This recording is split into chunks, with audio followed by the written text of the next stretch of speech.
Merhaba, Bitki Günlüğü'me hoş geldiniz sevgili bitki dostlarım. Bitkilerin dünyasına yaptığımız bu yolculukta her gün yeni bitkilerle tanışabilir, onların pek fazla bilinmeyen hikayelerini benden dinleyebilirsiniz.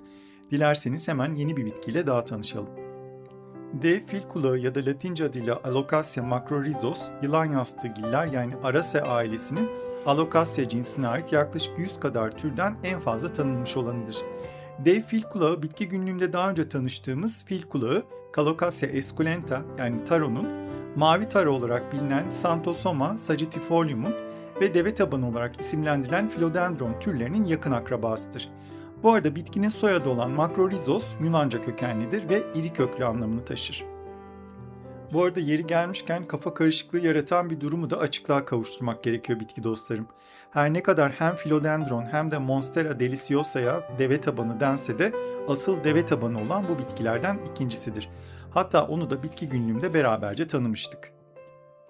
Ayrıca yine çok karıştırılan ve mini deve tabanı denen Rhaphidophora tetrasperma bitkisi de ne bir monsteradır ne de bir philodendron ama o da aynı aileden olduğu için bu ismi almıştır.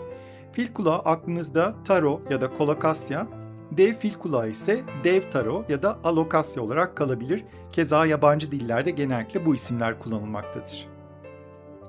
Bu arada size dev fil kulağını tarodan ayırt etmeniz için bir de ipucu vereyim.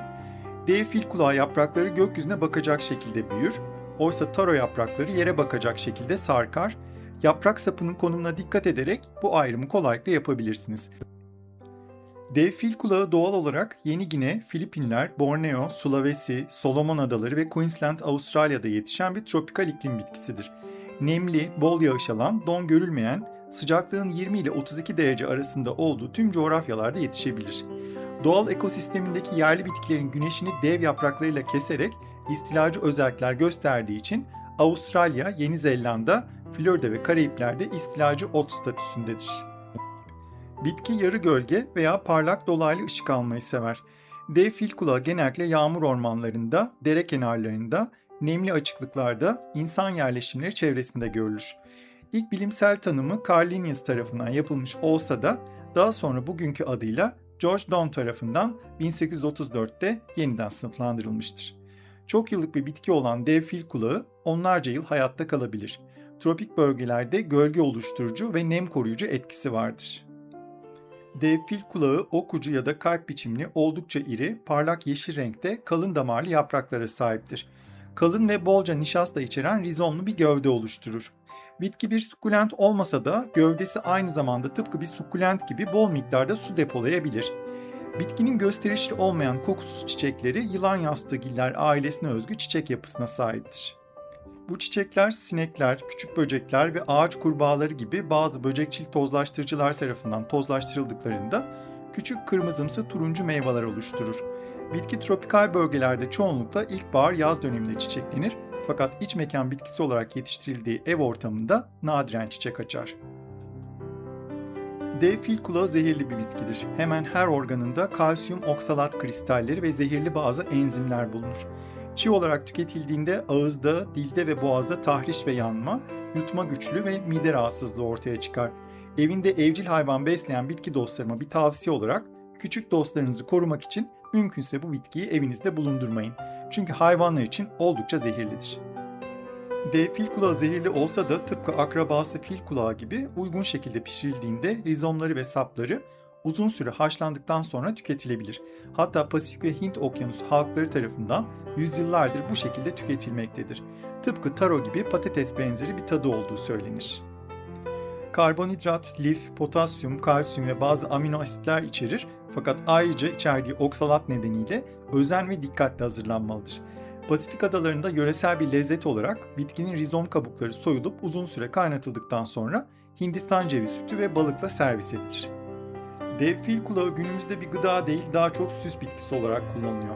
Hatta dünyanın en popüler tropikal iç mekan bitkilerinden biridir kendisi. Bu nedenle bitkinin botanik bahçelerinde, tropikal peyzajlarda ve hatta büyük alışveriş mağazaları gibi iç mekanlarda kullanıldığını sıklıkla görebilirsiniz. Dev fil kulağı geleneksel tıpta ayrıca ağrı azaltıcı, yara pansumanı ve iltihap giderici amaçlarla da kullanılmıştır. Bitkide alokasin adlı mantar öldürücü protein bulunduğu rapor edilmiştir. Fakat modern tıpta onaylı ve yaygın ilaç hammaddesi olarak henüz kullanılmıyor. Dev fil kulağı rizomları ayrılarak çoğaltılır. Toprağı sürekli nemli tutulmalıdır ama kökleri su içinde bırakılmamalıdır. Bitki organik maddece zengin, geçirgen ve hafif asitli toprakları sever. Onu evinizde bol ışık alabileceği yarı gölge bir ortamda misafir edebilirsiniz. İç mekan havasının çok kuru olması, soğuk ve rüzgarlı ortamlar bitkinin hastalanmasına neden olabilir. Birbirinden farklı yeşil renk tonları sergileyen kamuflaj desenli Variegata, yeşil ve sarımsı beyaz benekli Splash ve koyu siyah sapları ve koyu yeşil yaprakları sahip olan Black Stem türleri bitkinin en sevilen kültür çeşitleridir. Alocasia cinsinin bazı varyeteleri koleksiyoncular arasında oldukça değerlidir. Dev fil kulağı Pasifik kültürlerinde dayanıklılık, kıtlıkta hayatta kalma ve korunma sembolü olarak görülür. Hawaii tarihinde kıtlık yiyeceği olarak kabul edilmiştir. Bazı Polinezya geleneklerinde korunma, kötü ruhlardan saklanma ve bereket amaçlı olarak evlerin etrafında yetiştirilir. Hawaii'de aşk büyülerinde de kullanıldığı bilinmektedir. Modern çiçek dilinde yaygın standart bir anlamı yoktur ancak tropikal peyzaj sembolizminde güç, ihtişam ve koruyuculuk temaları ile ilişkilendirilir. Halk inanışlarına göre rüyada dev fil kulağı görmek, korunma ihtiyacı, gizli gücün ortaya çıkması ve maddi açıdan refaha kavuşma olarak yorumlanır. Modern okültizmde su elementi, ay gezegeni, yengeç ve balık burçları ile ilişkilendirilmiştir. Özellikle Hawaii sanatında, tropikal tekstil desenlerinde, modern iç mimaride ve egzotik botanik illüstrasyonlarında dev fil kulağı sıklıkla kullanılır. Hawaii kültüründe ape adı verilen bu bitki eski Polinezya göçleriyle ilişkilendirilir. Anlatılanlara göre ilk Polinezyalı denizciler kanolarında taşıdıkları kutsal besin bitkileri arasında apeyi de Hawaii adalarına getirmiştir. Bitki zor zamanlarda topluluğun aç kalmasını önlediği için kutsal sayılmıştır. Bazı yöresel sözlü anlatılarda yağmur ormanı ruhlarının bitkinin büyük yapraklarının altında yaşadığı anlatılır. Papua Yeni Gine'deki bazı topluluklarda bitkinin dev yaprakları yağmurdan korunma amaçlı olarak geçici barınak veya dinsel ritüellerde örtü olarak kullanılırlar. Son yıllarda özellikle tropikal peyzaj uygulamaları oldukça revaçta ve dolayısıyla dev yapraklı tropikal bitkilere de ilgi epeyce arttı bitki dostlarım. Hatta dev fil kulağı türleri de sosyal medyada adeta koleksiyon bitkisi trendi oluşturdular. Sizin evinizde hangi tropikal kökenli bitkiler var? Yorumlarda bizimle paylaşırsanız sevinirim. Gelecek videoda görüşmek dileğiyle.